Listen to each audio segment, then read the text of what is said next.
Hello everyone and welcome to the Scared Craftless Server. I am Jason28 and this is 1.3.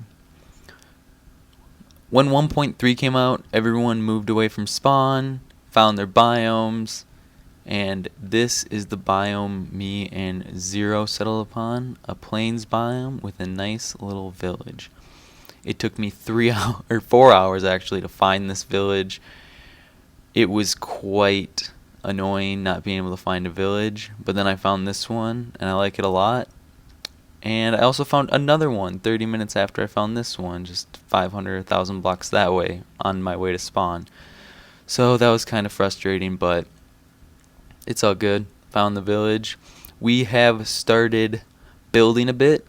Zero has worked on this wall to keep our villagers safe, so they don't all die from the evil forces outside the walls. Got some iron golems. Oh, he's trying to give him a flower. Except, no. Why? Why didn't you take his flower? Oh. But we've cleaned up the village a little bit. It's looking really nice. Let me show you around.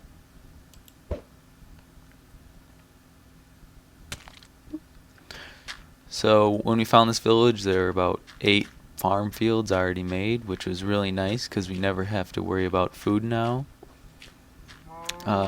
These guys up there are watching over the village, make sure nothing happens.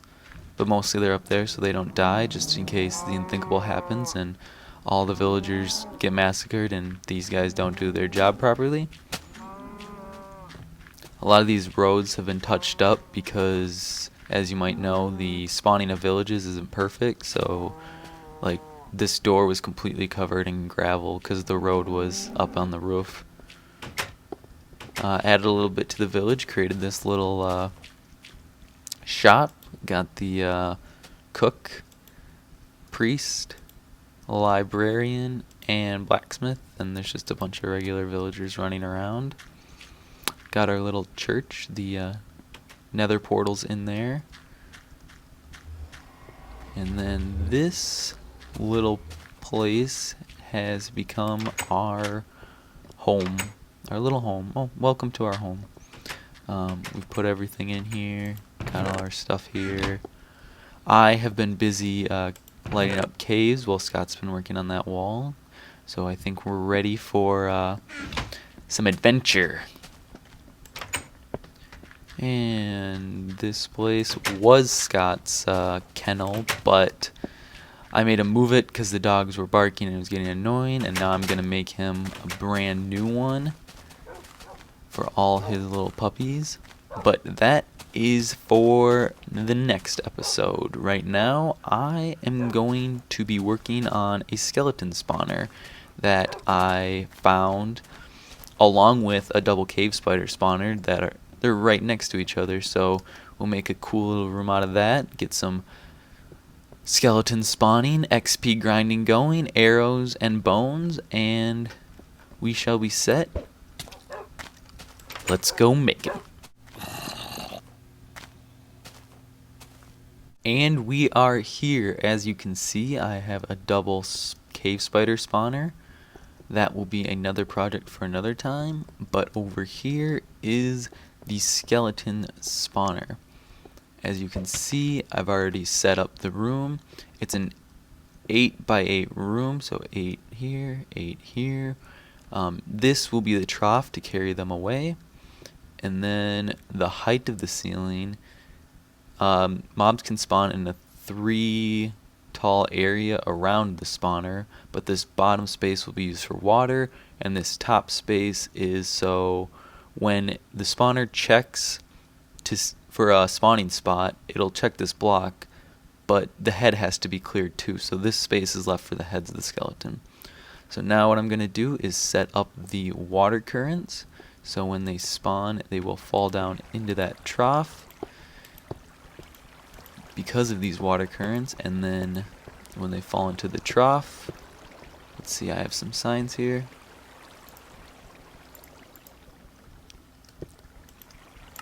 The water will stop there, and down they go. get one last bucket of water. So now, when they fall into the trough, if one lands on this side and another one's on that side, if there was only a one wide gap and the water is flowing here, they could potentially get stuck and not fall down and jam up the system. But leaving this two wide area allows that one to fall and this one to fall. And then when they fall, they'll land down here and they'll line up. So one will be right there, the other will be right here, and they'll make it around this corner. And now what we need to do is set up a elevator system for a drop. I plan to be using a fall trap to bring them down however many hearts I want. So 22 blocks will be to half a heart, and then I'll have a piston that will remove that block and make them fall 23. So I will have the option for XP or just items. So I'll get started on that, and I'll see you at the top. And here we are at the top. As you can see, I've created my mob evader. It's just a basic sign water repeating, so the mobs don't drown and they just swim right up here. I've already located where I want my mobs to fall. It's going to be right here. So I've got my water pass going. But I also have this stepped section here because I'm eventually going to have to put a water break so that the mobs fall exactly 22 blocks. So that'll be down there, but right now I have to bring them up here, and then I'll create my water break. So to lift them up these steps, I'm going to use a trick I learned from Etho. He uses stairs, I just use half slabs. But so you put down the half slab where you want them to go up a block, place the sign, and then there's a new water source. And it has to travel 2 more blocks before you can do it again. So sign and then water source. And then to cap it off, sign right there to prevent the water from going. And now I just need to create my water break and my collection zone, and this thing will be complete. I'll be back in a bit to show you those things. And we are back. As you can see, I've got a bit done. I've got the killing chamber all ready to be redstoned up, and last part of the project, the best part of the project, these are going to be for chests, and this is just a lovely view of the ravine. So let's get this redstone started. So there's going to be a lever here, and what I need is some cobblestone. There's going to be a lever there. Oh, the torch. Lever there. Then the redstone's going to travel down. Make sure it doesn't travel over 15 blocks, of course. 1, 2, 3, 4, 5, 6, 7, 8, 9, 10, 11. And that's going to power this block, which, if on, this torch will turn off. And we're going to do a basic piece of redstone right here, and this is the block that torch is powering. You can tell with that redstone, and then that torch will be powered off, and so that torch will now power this block when it turns on, and this piece of redstone with these 2 pistons. When that block gets powered, it'll push that out, and then that redstone gets powered by that block, it'll push this one out. And when these pistons are extended, the drop distance from the catch will be decreased, and you'll be able to hit them in 1 or 2 hits. If you have a potion of harming, just that works in faster. And as you can see, when the pistons are retracted, they will fall all the way to the ground, and it'll just work as a grinder for items. So now what we're gonna do is get the lever in. Oh, did I? Yeah, I forgot to put the redstone there. Let me get my redstone. Now I can put the lever in. let's try it out, and it works like a charm. So now we just gotta make a killing chamber. To do this, I'm going to finish the tube so they don't escape anymore, and they can stop shooting me while I'm trying to do my redstone. Then what I will do is create a little barrier so I can just hit them right here.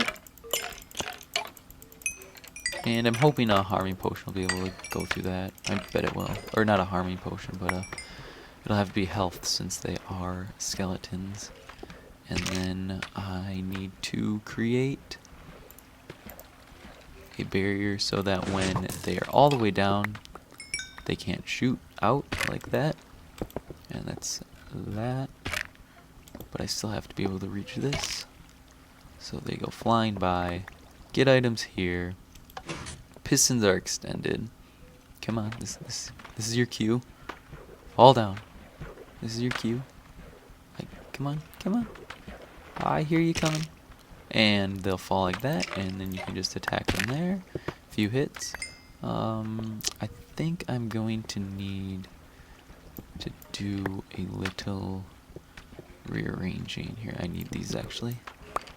Thank you. Oh, but that has to look good. So let's make you one of those and cover the dirt up. So now it'll look like a spiral staircase, kind of. Really, I just need a spot where I can collect the items, because as you can see, you can't collect them from here. So I got that little step up. This isn't necessary, but I want to make it look good. So I can do that. Wish I had some more. I'd make it look better. But for now, this will have to do. So this is my... Oh, whoops, I forgot to kill him. Yeah, oh, ow, oh, can they really shoot through there? Man, they're good. Oh, there he's dying. So now I have to figure out... Oh, wait, I can just crush him. Why aren't you dying? Oh, he did die. Ah, there we go. Okay, so now I can collect the items there. And it works as a crusher too, so if someone survives, not for long. So this is my skelly spawner. It is looking good. I might do a few more cosmetic tweaks, but for now the redstone's working. The skellies are spawning, and I shall put chests here. And I'll show you the finished product in about 2 seconds.